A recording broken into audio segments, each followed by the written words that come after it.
everyone, we are Geeks Not Nerds. I'm Captain Logan. And I'm Vince. And it's time for round 2 of the 4th annual multi-topic extravaganza. We're gonna jump right where we left off, Vince. Somebody paused it. Why did somebody? That was weird. Somebody paused it. So we're gonna jump right into the questions. And Vince, we didn't get a whole bunch answered last time. There's still quite a few things left from the first batch, and there's more. There's more, Vince. There's more batches. So we're working on the second batch, kind of like Gremlins.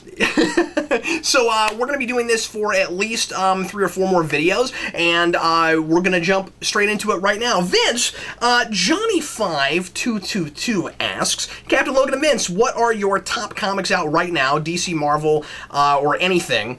Your top 15. Well, we're probably not going to give you 15 right at this very moment. A lot of people tend to recommend videos. They'll be like, okay, I want in chronological alphabetical order your top 30. I'm like, that's a video, dude. But anyway, so... I think I have about 15 books on my poll. Yeah, you're like, well, my top 15 are the ones I'm reading. But anyway, why don't we go ahead and throw a few titles out. I do weekly comic reviews, so most people probably already know what I'm reading and enjoying. But Vince, what kind of stuff are you tackling right now for new? I'm still reading Ghostbusters and still loving Ghostbusters. It's almost over. They're not going to bring it back after the end of this one? No. Well, I mean, they may eventually, but it's officially canceled after this arc. Well, that sucks. But Ghostbusters is still going strong, and I like it a lot. Let's see here. I liked the first issue. We're only on the first issue, but or maybe we're on the second issue now. Of The Shadow Midnight in Moscow, coming out from Dynamite. That's Howard Chaykin coming back to the Shadows. Oh, so, wow, cool. It was the 80s the last time he did it. So wow, I'm Does he pleased still to have see it? this. How's his? We're only a couple issues in, okay. But I mean, it's ramping up. It's doing well. I mean, it's essentially the well, just check it out. I don't know enough about it yet to really come down on it, but it's okay. It's not bad so far. The Southern Bastards is okay. I haven't started that yet. I need to. I'm enjoying it. That's another one that's not so far into it that I really feel like I know exactly what's going on. There's a little bit of mystery surrounding the past of both of the characters in these books. So who else am I reading? You got a few more? I'll think of another one. My top stuff right now, Ninja Turtles still all the way. Ninja Turtles. Daredevil is still incredible, remains so. What else? I'm really happy right now with the current arc of Star Trek. The first issue of the 6-part Q arc just started, and it's really, really fun. So that's a thing that I'm reading right now that I've been off and on about, but really kind of liked it. Reading lots of kids stuff, Vince. I'm still looking at and digging a lot. The Scribblenauts DC comic, that's still super fun.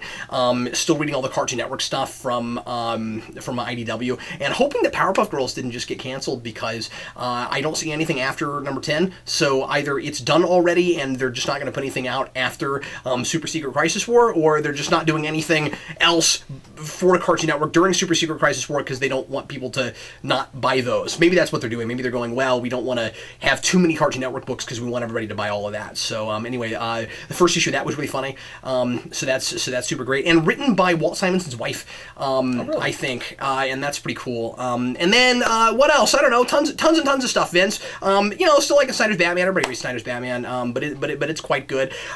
Slot has been doing Slot Silver Surfer is really dynamite. It's really, really funny, and really quirky and interesting. And then he's doing a kind of flashback, throwback Spider-Man arc that I'm actually really liking. And I feel the need to keep telling people that I actually finally have liked something from Slott with Spider-Man. So, and I mean, I haven't never liked his stuff. It's just like ongoing, generally I don't care for it. But right now, Slott's really kind of on. I also have to say that Cullen Bunn is really on right now, and I'm really liking his Magneto. And everything he's been doing, I've been really into, and I've been following Bunn forever. And of course, a lot of folks know I know Cullen Bunn, and I've interviewed him a few times, and when he started, I thought he was pretty good but pretty green, and he is really, really on right now. So I'm really impressed with his stuff. Moon Knight is brilliant. I could go on and on, but anyway. Cullen Bunn just released a Shadow book, Shadow number 0.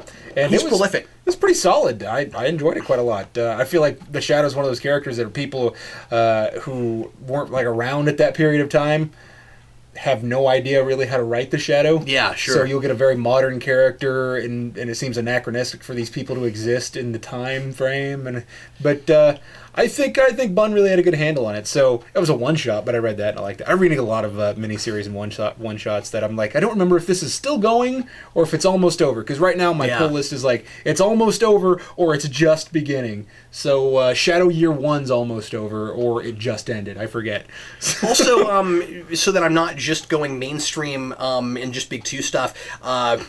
I should mention I've liked what I've read so far of Black Science. I haven't been reviewing that lately, but I have kept up with it a little bit, and that's a really good book. Okay, let's move on. Same guy, real quick. Hey Cap, what do you think is worse, Smallville or Spawn?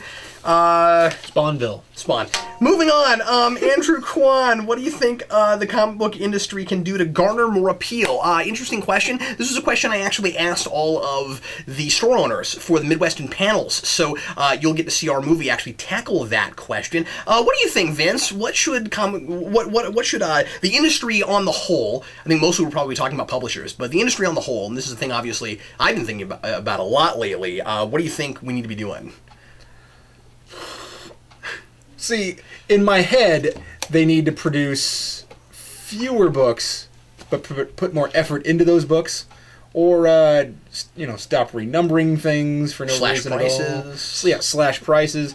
Quit trying to add stuff that nobody wants. Like if I buy my comic book, I don't necessarily want to have to pay $4 instead of $3 just because you guys put a digital link in it.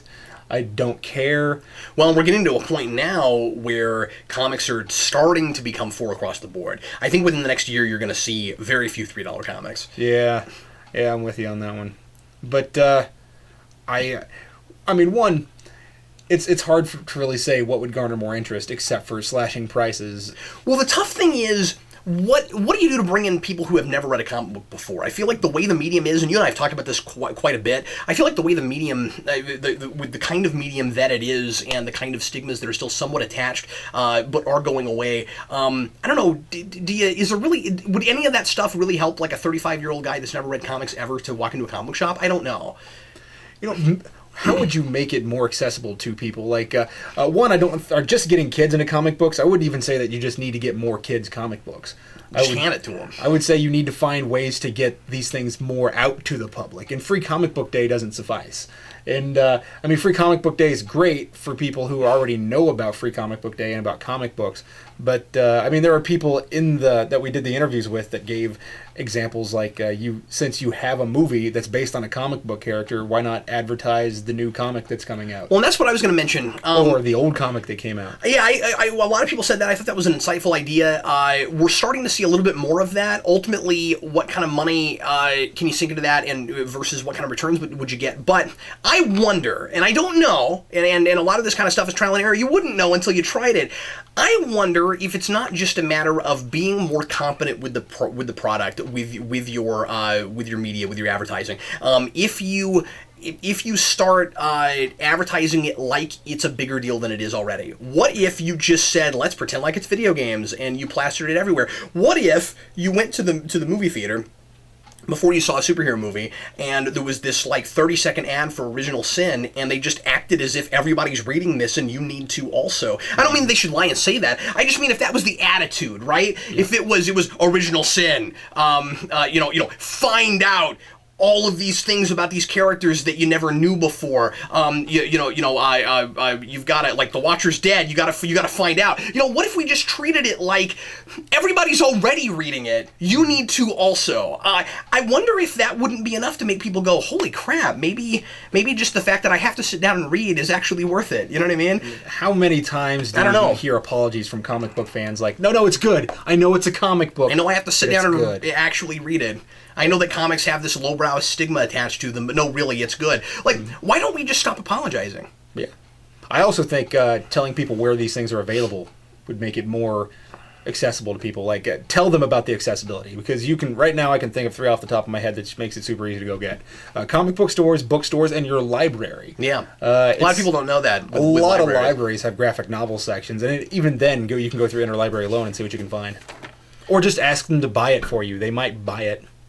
Savage Broadcast, Cap, since you and Vince are both writers, do you have agents to help you get your work out, and how do you get them? If not, how do you get your work produced or published? Well, I'm published, Vince is not. I am locally published, so I found a guy locally that loved my book and wanted to publish it. No, I don't have an agent, and primarily the work I do is showcased here on YouTube, so I have not been working on a novel in a good long time. I consider kind of in my own mind Spawn Year to be my second novel. It isn't really, but it's taken that kind of work and frankly a lot more really. There is a book connected to it. Yeah. So no, but I'm just saying like yeah, but that doesn't make it a novel. No, but I mean I can see why you would say you consider it that. What do you mean there's a book connected to it? The diary. Oh, I see what you're saying. I thought you just meant because like Spawn, like well, yeah, but I didn't write Spawn. Oh no, it might be better if you'd written Spawn. No, that's a good point. I don't want to toot my own horn, but I agree with that. But yeah, I'll toot it, whatever. But yeah, so no, I don't have an agent. My philosophy on agents is, if you can get one, that's amazing, awesome, more power to you. Send your work out to them. A lot of places will not take, and I have spent a lot of time sending work. It's been a while, but I have spent a lot of time sending work out to be published. A lot of places don't take unsolicited manuscripts, so you have to, if you're going to work for yourself, you have to find publishers that are publishing things that seem to be in your wheelhouse, because a lot of people are really specific. So it's like, we publish like I mean, really, a lot of time it's this specific. It's like we publish dark fantasy about mimes. I mean, like a lot of the time it's just really not that specific, but a lot of the time it's just really specific. And so sure. if you don't have any mimes in your dark fantasy, you might not want to send it to that publisher. So or you might want to rewrite it to include a mime. Yeah. So anyway, but solely the craft. That's a joke, but that happens. So anyway, that's my first piece of advice. But the other thing too is never pay to have your work looked at, because a lot of really gimmicky underground kind of shady organizations will try to get you to do that. Make sure that you're not doing that. Sending work to agents is exactly the same as sending it to publishers. Really, I have sent to agents before and never got one, and so I just started working for myself. That's honestly the reason I started the YouTube channel in the first place, was to try to build my own following of folks that might want to read my stuff, and then YouTube itself turned into my full-time job, and so that's why I'm a writer here, but I don't do as much publishing as I thought I would at this point in my life, Vince. But you know what? I love working for myself, so I kind of love that. Also, if it's more about getting your work out there than it is about being paid for your work, then there are other things you can do. One, I mean, obviously, Captain Logan's talking about the YouTube thing right now, but I've had a couple plays make it to stage, and you can get hooked up with some colleges or high schools if you have subject matter that's more appropriate for that age, or community theater, or even some independent theaters. You can find people that can put things on for you, or you can, I don't know, if there's I know KU has a film production club type of thing. I'm not sure what else they would call it. There's a group. You could potentially get people to make your movie for you if it's a low budget. You can do something that kind. I mean, we live in a day and age where it's, as long as you're not trying to make a living, and I'm not saying that you shouldn't, but I'm just saying if you just want to see your work in print, or you want to see your work on stage, and that's a really good point, Vince, or you want to see it on film, there are lots and lots and lots of ways to make that happen, and especially, if what you're doing is quality, but you just don't have that outlet to get it into the mainstream, never fear, because independent is really big right now, and is really there's a lot of opportunities, so yeah, I mean, I know I'm kind of making this an advice thing, and all you really asked was, do we have agents? The answer to that question is no, but that's sort of in my head implied maybe you thought maybe you needed one. My agent carries a shield.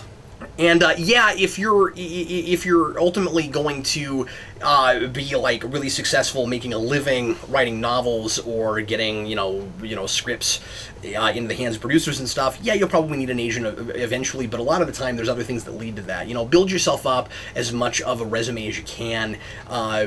And I mean, I'm not saying don't send to agents, sure, but you're more likely to find one if you're a little bit established, I would assume. But I will say it's been several years since I've attempted to find one myself, just because I haven't really felt the need to. All right, Savage Broadcast. Did we do a Savage Broadcast already? I don't know. I feel feel like maybe well, I don't know. Anyway. Oh, you know what? That was the question we just did was Savage Broadcast. Anyway, so, thanks, Savage Broadcast. We really enjoyed answering your question. Stumble Reel, why? Oh, okay, hold on. I have a problem here. So I print these out, and if the question is too long, then I have to hit the read more button. But I can't hit read more because it's on here right now. So we'll try to get to your. We'll try to get to your question next time. Check that one up there. Yeah, I'll remember to write something down about that. Anyway, HYP Video. You guys know any good comics centered around a sport of some sort? No. There's tons of sports comics in the Eastern world, but not much here in the US or even in the UK. Why is that? Well, funny you should ask. Because I recommended Southern Bastards earlier. Okay, all right. Is that a sports comic? The main villain in it is the local football coach. Oh, okay. So it's not exactly about football, but it's kind of this how one thing can breed into another. Like there's a big group think among football fans. Not to say that this is a predominant theme within the book, but it's what makes it work for me. So in Southern Bastards, the Corleone character is essentially the football coach, and then everybody is underneath his wing because there's the big football town and he's the one that calls the shots, and so one thing influences another, and in this one it directly influences everything else. So interesting. Yeah, it's kind of interesting. So but yeah, I don't know. To answer the question, I would assume that the reason we don't have a whole lot of comics just centering around sports, the same reason we don't have comics centering around romance and other things like that. It's that the history of comics in this country tend to be more of a supernatural thing, or at least something with like a really like dramatic or melodramatic visual components. So when you go back to the most successful comics, even predating and right during superhero stuff, it's horror and it's crime and then it's superhero, and now it's superhero first. So I would imagine it's just because something like that would have to be very human drama stuff. That you could easily do on a shoestring budget for a film, and I think a lot of people in America think, okay, well, if I'm going to do that, why don't I just make a movie, or why don't I just write a short story or a novel or something? I think we do kind of have this sense a lot of the time, and I think this is changing a little bit, especially with a lot of stuff Image is doing. Maybe you'll start seeing more things like that over in the coming years, where just every kind of story that can be told will be told more in comics. But right now, and especially 5 years ago and earlier, I think it's that looks boring in panels to people, and so we don't do it. But when you say, in Europe we have more of that kind of stuff. I'm sorry, in the Eastern world we have more of that kind of stuff. I think it's because in the Eastern world you have more comics in general. I think like every kind of story is already being told over there because that's considered more of just a staple medium there, like TV and movies are here. So we don't even think about it. I don't even think, oh man, sports in a movie, that sounds boring, because that's just kind of the main way that we that we consume our stories here. So one of the main ways they consume their stories in the Eastern world, especially in Japan, is through comics. So I would assume that you have every kind of comic known to man there, and it's not strange like it is to people here. Yeah, and to quote or to paraphrase Kiya Samiya, they can get away with more bizarre things in Eastern comics, i.e. manga. So it makes sense that you could have any topic you want and you could still make it visually appealing. But in American comics, where you can't really get away with stuff that's a little more bizarre, then it's you have to choose a subject matter that is more visually appealing. Yeah. So I'm with you. Okay, Chris S. is asking a question that I think we kind of answered last time. If Marvel, DC, or any other company gave you the chance to write for a character, who would it be, why, and who would you want drawing for you? So we talked about characters we thought we might be able to write last time, but who would we want to work with as an artist if we got our pick, Vince? And we talked about our favorite artists last time, but those might not necessarily be the same people that we would enjoy working with. Yeah, and maybe I'll come up with somebody else today. yeah, maybe so. And as I said last time, we're blindsided by every question. We've not looked at these ahead of time, so we thought it would be fun to answer your questions completely off the cuff, blind, not knowing what they are. So Vince, what do you think? I said last time I think I could write a good Thing comic, but I would like to have Jay Lee working with me. Oh, really? Yeah. I think that's how you pronounce it. Jai Lee, but yeah. Jai Lee, that guy. His, there was Hulk Thing Hard Knocks. And that one, he's so good at drawing monsters. His human characters are interesting looking, but his monsters are so cool. And so yeah, I got that one. There's one for you. This might be a more... I'm going to give you a more realistic answer for myself, because there are actually a couple artists that I've been wanting to work with lately for some stuff that I've written that ties into my novel. And I don't want to be that guy that's like, I have books, so I want everything I do to be based on that. The thing is, I wrote a universe that's really easy to write stories in, and you don't have to have read my novel to appreciate the other things that I've come up with. It's just a really vast kind of universe. So, and really visual. So, I'd like to see some of it in comics. I wrote a script a couple years ago. I've never gotten it drawn. There are two people that have worked with Manos that I really want to work with. One is Shiloh Penfield. Shiloh Penfield, if you were watching, I want so badly for you to draw a comic for me. This girl, holy crap, can she draw? And I've wanted to work with her for a long time. Also Vince White, and Vince White and I have talked about eventually doing something together, and he's just a busy man, and he's also a really good writer, so he intimidates me a little bit, because me writing for Vince, when Vince is already a really good writer, but not you. No, I'm kidding. Vince is also a pretty good writer, but Vince White, his stuff, oh my goodness. Legend of Willpower is his book, and it's really good. But anyway, Shiloh Penfield drew an issue of Red Knight, and I just fell in love with it, and really want to do something with her at some point. So anyway, Shiloh, I hope you're watching.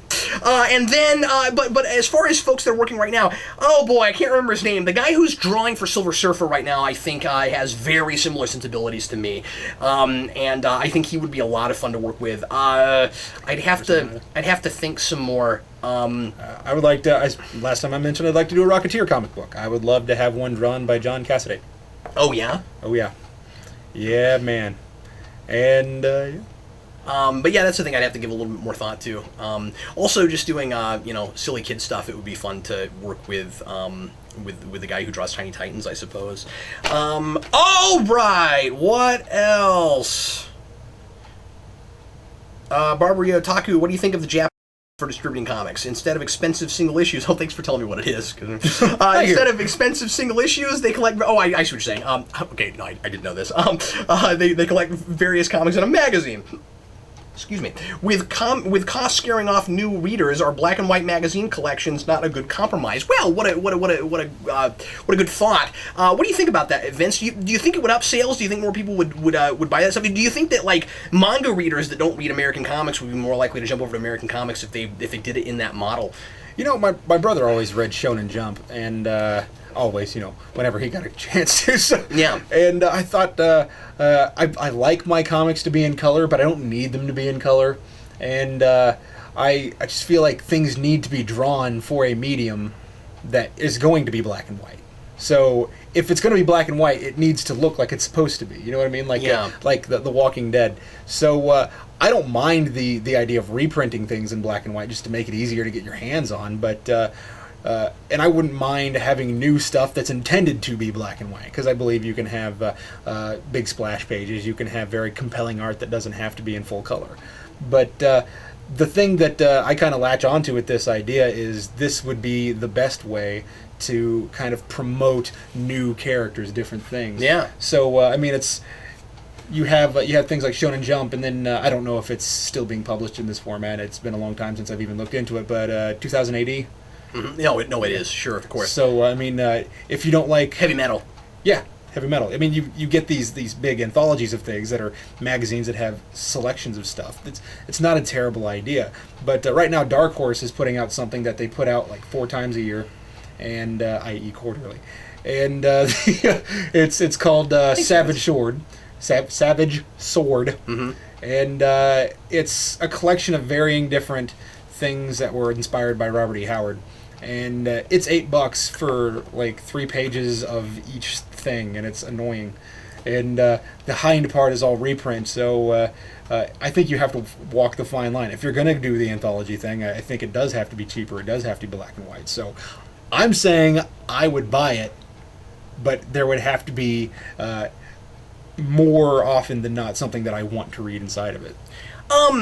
Here's my gut reaction to it. I don't think the exact model that we get there would necessarily work, just because we're printing so many 22-page comics right now.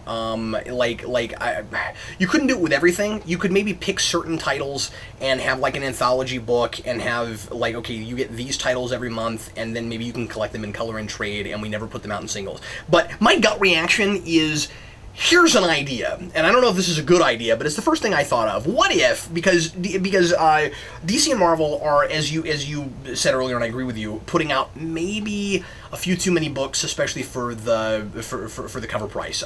Maybe I don't mind comics being the price they are, except that I just feel the need to buy so many of them, and that there are so many of them that are trying to tie together to try to make you buy all of them. If you're going to have this model of, we want you to buy all 90 of our books, I'm sorry, but most of us can't afford $4 a piece for 90 books a month. It's just not going to happen. So here's my suggestion. You know how we've got a bunch of new number ones every week? I mean, it seems like every week DC and Marvel each have at least 2 or 3 number ones. What if, I'm talking miniseries, I'm talking monthlies, I'm talking whatever it is. What if every couple months or so, Vince, we put out a black and white book? Maybe it's not even black and white, I don't know. But what if we put out a book that is a catch-all for every number one and what they think is a good jumping on point? And it's like $20, $25. And if you bought that, you would already have the full issues. And don't pad it. Don't put a bunch of like reprints and crap in the back. Just give me, let's say, and it doesn't have to be everything, but let's say, over the course of 2 months, you had like 12, 14 number ones and good jumping on points, and you put 6 or 8 of them in this book. And in order to train, and you put the weirder stuff that not everybody's reading in there, and so people will buy that book, and you make it cost effective enough so that you don't feel like you're actually paying $4 for each issue that's in that book. You make it cheaper than that, and you can make it a lot cheaper if you justify that if you made it black and white, right? And then what you do is you put those out, and then people read them, and it might get them hooked on a new book. But since they, especially if it's in color, since they already have it in that book, they wouldn't feel the need to buy that number one, and they could just jump straight on to number 2. And these days we're driving the market more by readers than collectors, so some people would probably be okay with doing that. Okay, I have that over here. It's kind of weird that in my collection it starts at number 2 and moves on, but I have that over here, and maybe if I really liked it, I'll go back and buy the number 1 for collector value, and then you probably could get away with still printing the number ones and not losing out on sales there. And that might get people to buy more new books, especially weird, obscure stuff. Maybe that's the way to integrate this idea. Here's just a thought. Yeah, go ahead. Since you have the digital download thing in a lot of especially the Marvel comics, sure, you could make like a little point system. Every time you buy a comic book, you can log a code in, mm-hmm. and then you get so many codes, and you get a free book on digital download. That's a good idea too. Yeah. So let's say I buy 10 issues of Ultimate Spider-Man, and let's say maybe I want to read Amazing Spider-Man. Mm-hmm. So then I go, well, let's see what Amazing Spider-Man's like with my free download. Yeah, that's a good idea too. You could do it like hamburgers at Red Robin. That's right. Can I get mine changed to chicken? That was a good question. Thanks a lot for that.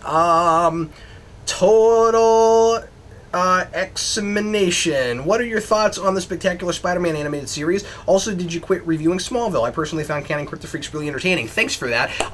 Well, the short answer is yes, I quit reviewing Smallville because I haven't done it in a while. I am going to bring it back.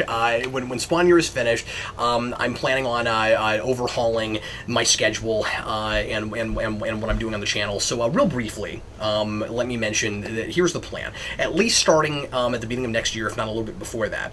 But please give me some time when I'm finally finished with Spawn Year. I want to take a little bit of time off. First of all, Rewind back weekly. Either Superhero Rewind or Rewind United. Back weekly. Hopefully, weekly. That's my plan. Second of all, Daily Vaults. New comic review off the cuff from me. Whatever I just read, my first reaction immediately on camera, 6, 8, 10, 12 minutes every day. Third thing, Counting Crypto Freaks at least twice a month, if not more. Those are the big changes that I'm planning on making. Also hoping to do a lot more regular commentaries and things like that, and hoping to force Vince to be on the channel a lot more often. I would like that. Ha! Vince loves it when I force him to do that. I will force you to do that thing that's not you technically like forced doing. Base. Your mom's Facebook. So anyway, that's the plan with all of that. Second question, what do we think of Spectacular Spider-Man? Love what I saw of it. I need to finish it. I watched the first season, thought it was absolutely freaking brilliant, and that's what I have to say about that. How many seasons did it get? Two. Okay, It got canceled right. it It got canceled right after that. Yeah, it's too bad too.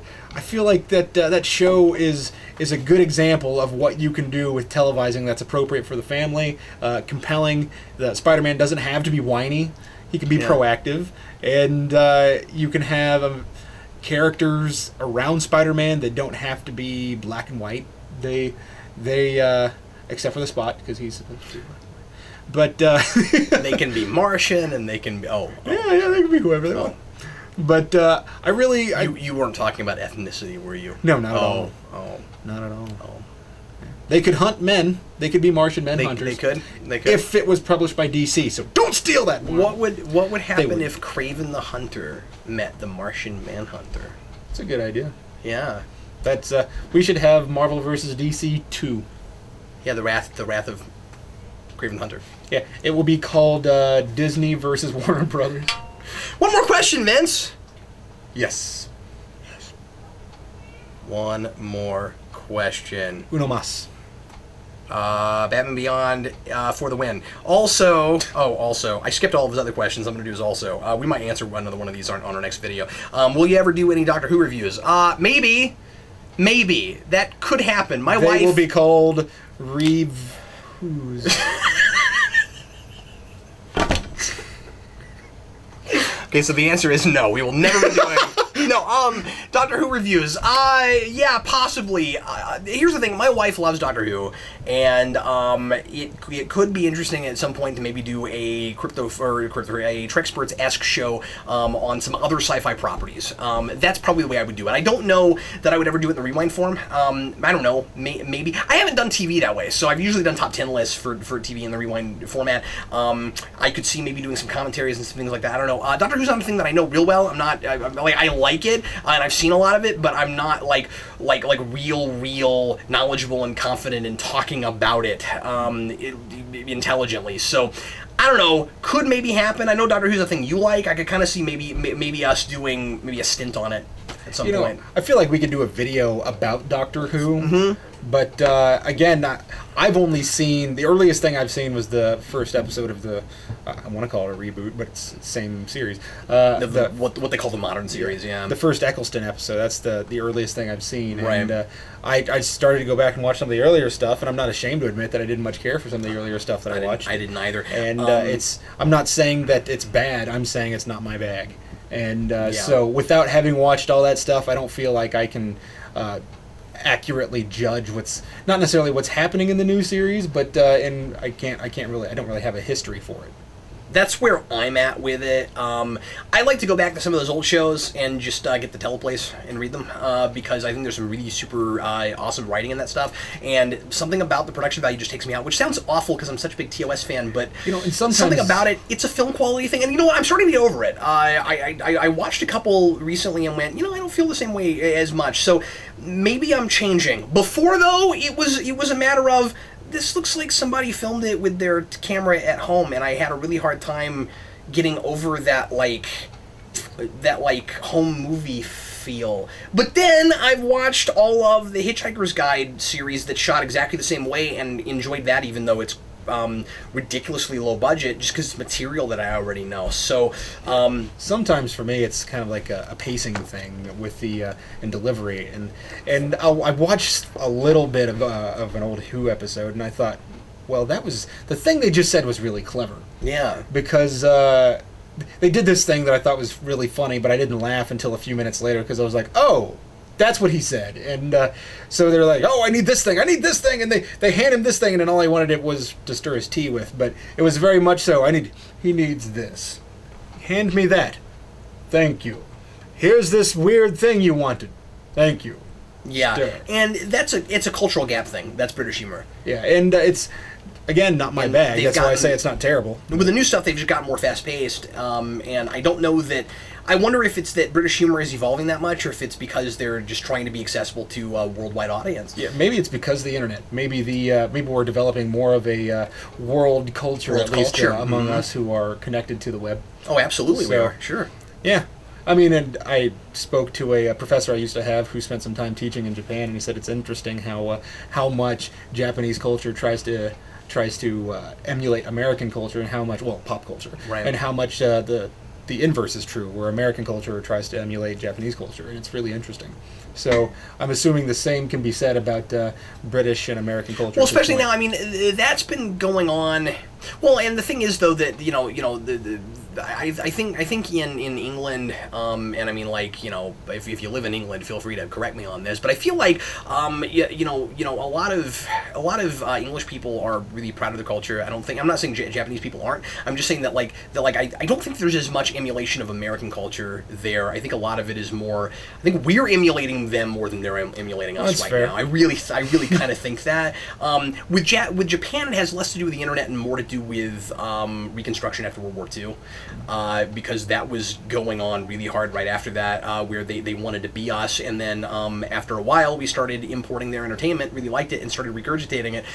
So they took our stuff and made it into their stuff, and then interpreted it in their way, but tried to kind of westernize their culture, and then we took the stuff that they had already done that was based on our stuff and westernized a westernized Eastern thing, and it's just really interesting how all that works. I mean, to my understanding, one of the biggest exports from America is cinema. So film goes to all sorts of different countries from America, but we don't necessarily get that over here, except for British and Japanese. And to go full circle, we invented comics, and then the Japanese actually took it seriously. Yeah, so, they got that right. I wish we'd more gotten that right, but they got that right. So, and I sometimes think that we need to add this one to it. So there's jazz, there's westerns, there's barbecue, that are uniquely American things, and comic books. So the American art Did you put jazz in there? Yes. Oh, you put jazz in westerns. There. Okay, there's something else, isn't there? Well, barbecue and comic books. Okay. There's baseball, I guess, but... Yeah. Yeah, but there's a couple sports. I mean, basketball was ours, too. Yeah, that's true. And American football. American football, yeah. Well, anyway, okay, so that's enough for today for our multi-topic extravaganza. We'll be back with you for round 3 here pretty soon. And thanks as always for watching. We sure appreciate it. Feel free to ask us more questions. You can do that by sending us a personal message or by leaving a comment in the announcement video that I did originally for this. You can also leave a question here, but I'm not going to promise that I will find the questions that get left on these particular videos. I may not always go back to them. So if you want to make sure that your question gets answered, those are the 2 best places. Thanks a lot for watching. We really appreciate you. I'm Captain Logan. And I'm Vince.